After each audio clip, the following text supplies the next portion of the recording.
Howdy, Ekanalo, H2Os, Roller Bros, and Bridget Darlingtons, Bridget Darlingtons alike. I'm your guide Q. Welcome back to r/AmITheAntagonist. We've got some exciting dilemmas to look over today. Let's see what's up. Am I the antagonist for replacing myself with my twin brother at my in-laws' Christmas Eve party to see if anyone noticed? I am 31 and I have an identical twin brother.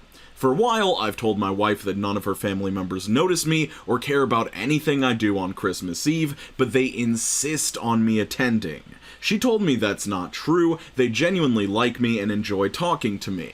But I know that the only times they've included me, I had to basically insert myself into conversations, and it feels awkward and unnatural. So, I had a wager with my wife. Bring my twin brother Steve instead of me, and see if anyone notices. I purposefully did not prep Steve on anything, he went in completely clueless. He knew why we were doing it and was game. I gave him $20. As I suspected, Steve confirmed that he wasn't approached all night, no one could tell he wasn't me, and he admitted he felt excluded and he could only imagine how I felt. So, this morning on Christmas, I invited Steve to join. Normally, he's with my mom and dad every year as he's not married or in a relationship.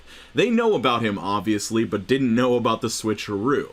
That was when I revealed that last night I was Steve and expressed disappointment that nobody noticed and said this is why I stopped trying. Nobody talks to me. My wife drew the line here. She was hoping that we would keep this between the two of us as a funny prank. But how can I expect her family to see what jerks they've been if I don't expose it? FWIW Steve was fine. No idea what that means, but Steve was fine. No idea what FWIW means. Okay, so this sounds pretty insane, but just assuming that everything's real so we can talk about just the general morality of what happened here, I don't think that it's necessarily wrong to want to call your in-law family out on them ignoring you and not including you in things. And I'm not trying to justify the family ignoring you, but I do think there could have been a more mature approach and more like just less drastic approach to bringing up a conversation about you getting ignored, and regardless of if you wanted to just call them out in grand fashion, your wife should have known, because there's no way that she should just be surprised with this coming up at the party. That sucks. Because even if you're gonna permanently hate her family and, not interact with them at all, she has to deal with those people being related to her forever, unless she wants to fully disown them, and I'm not sure that's something that she wants to do. So I do think you're more in the wrong here. Your wife is definitely not in the wrong at all, in my opinion. The family is also in the wrong, so it's just there's blame to be placed all over the place. Also, sorry to go on forever, but I feel genuinely bad for Steve as well, because he went from hey, I'm gonna have a nice, calm Christmas with my mom and dad, to I am in the middle of two families having, a problem with one another right now. He must have been blindsided as well. Okay, so this is an extremely dramatic situation. Would I be the antagonist for taking my friend's ex as my date to her wedding after I got kicked out of her wedding party? My friend is marrying my ex-boyfriend of 4 years. It's been pretty awkward. I was kicked out of her wedding party because I was uncomfortable with wearing a very revealing bridesmaid's gown. This wasn't that big of a deal as we're not exactly close since she got with my ex. However, she still expects me to take on all the duties of a bridesmaid. I told her that was ridiculous and that she needed to find a new bridesmaid. She then almost uninvited me from the wedding, but instead decided I could go if I follow a very specific set of rules, ranging from how to dress to who I could talk to.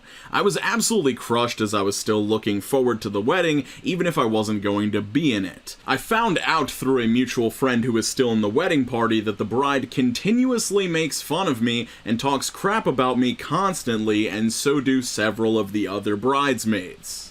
I was about to just not go when I ran into the bride's ex, who was also invited to the wedding. He's the groom's cousin. He was also kicked out of the wedding party and was given a list of rules to follow. He and I have decided that we're going to go together and have fun breaking as many rules that we can, such as wearing what we want to wear, drinking at the open bar, talking to whoever we want, and dancing. We're not allowed to dance. Nothing we would do would distract from the bride's big day, other than breaking the ridiculously petty rules that we're supposed to follow.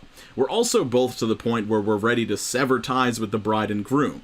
Would we be the antagonists? Sorry if this was scattered, a lot happened in the past month, and her wedding is in 3 weeks. Thanks in advance, I'm willing to accept my judgment. Okay, so let me just start off by saying I was extremely skeptical of the validity of this story, but then I thought I've watched a lot of Bridezillas, and I know how that can get. It can be really insane, and also, if you live in a small enough town or a small enough community, I understand how all these exes and cousins and things can kind of mush together. I'll start off by saying that I just don't agree with what the bride is doing whatsoever. I think it's really nasty and petty and just horrible, but I also think that your response to it is going to be petty. I think this entire situation is extremely dramatic and stupid, and I feel like if I were you, I just wouldn't go to the wedding. I'd cut things off with this bride and whoever bridesmaids I heard were talking crap about me, and just not talk to those people whatsoever. I think that your decision, if you really want to go out on a bang and just burn the bridge with the bride and groom, I feel like your decision to attend the party and make a disaster of it and just break all the rules and cause trouble really depends on who else you're willing to burn bridges with at the wedding. Like, are there other people that you don't want to ruin your relationship that are going to be there? Because if there are, I wouldn't do it. If there aren't, screw it. Just go ahead and have fun with it. I don't care. But I'll ask you guys, what would you do if you were on this episode of Degrassi or whatever? I don't know. I don't watch a lot of dramatic TV shows. That was the best example I could come up with. Let me know what you would do and if you think this person's the antagonist. Alright, this is just, yeah. Am I the antagonist for saying that my sister needs to stop bringing up her miscarriage for attention? Okay, so this is a doozy, so please strap in and bear with me. For context here, my sister is 30 and I am 22. 10 years ago, my sister had a miscarriage. Obviously, it was devastating for her and the whole family, and it took her a couple of years to fully heal from it. We're still not 100% sure why it happened, but it was a one-off, and she's since had 3 very healthy, beautiful children, including a set of twins. So, here's the thing. My sister and I don't really get along. She resented me as a kid because she had to share mom's attention, and because she thought mom left her dad to be with mine. Never really grew out of that resentment, and she was pretty much my biggest bully throughout childhood and my teenage years. One thing she absolutely cannot stand is when mom and I do things without her, or when mom pays more attention to me than her. When this happens, she calls mom and says she's feeling really upset about the miscarriage, and without fail, mom goes running. This includes a trip to Paris I took mom on for her birthday this year, which she cut short because my sister said she needed her. Also includes when I had a manic episode so bad I was hospitalized, and my sister managed to need mom every time she was planning to visit me, so she never did. Note, these times when mom is spending more time with me than her are the only times my sister brings up what happened, and certainly the only time she still gets so upset about it. So recently I was sick. Like, don't leave the bathroom for days, can only keep water down sick. Didn't manage to get to the doctor, but I think it was neurovirus. It lasted about a week. Mom was popping in daily on her way home from work to check on me and stuff. On the last day of being seriously unwell, when I felt I could eat again, mom offered to make me soup while she was there, which I accepted. She was halfway through making it when sister called her saying she was upset about the miscarriage, and she told me I'd have to finish it myself because she had to go. I didn't say anything to mom and I finished making the soup, but I sent my sister a text saying she really needs to stop bringing it up for attention because she can't bear me getting some instead.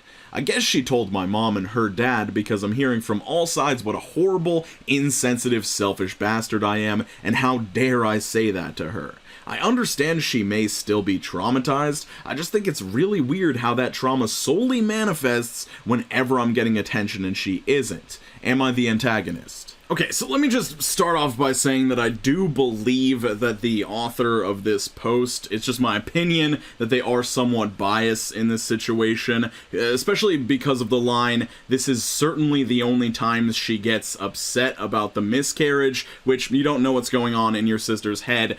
Obviously, you don't know if these are the only times she gets upset about it, but it does seem like a very, very strange coincidence that she seems to call for your mother every time you and your mother mother are spending some alone time together. But when we're looking at things from your perspective, which is obviously all we have here, it does seem like your sister's a manipulative person, because yes, a miscarriage is an absolutely horrific thing to happen to a person. It's definitely going to create some trauma in somebody's life, but you simply can't have your mom just show up out of nowhere every single time you're having a bad day dealing with that information, if that's actually what's happening. And like, it's one thing for her to abandon the Paris trip. I mean, that's a leisure activity that you two are doing together. Yeah, it's pretty crappy, but it's not even nearly as bad as when you were in the hospital after suffering from a manic episode and you actively needed your mother there, and your mother instead decided to go be with your sister because she was dealing with some trauma from 10 years ago. That seems extremely enabling, like, and I don't know, it just seems like she actually cares about your sister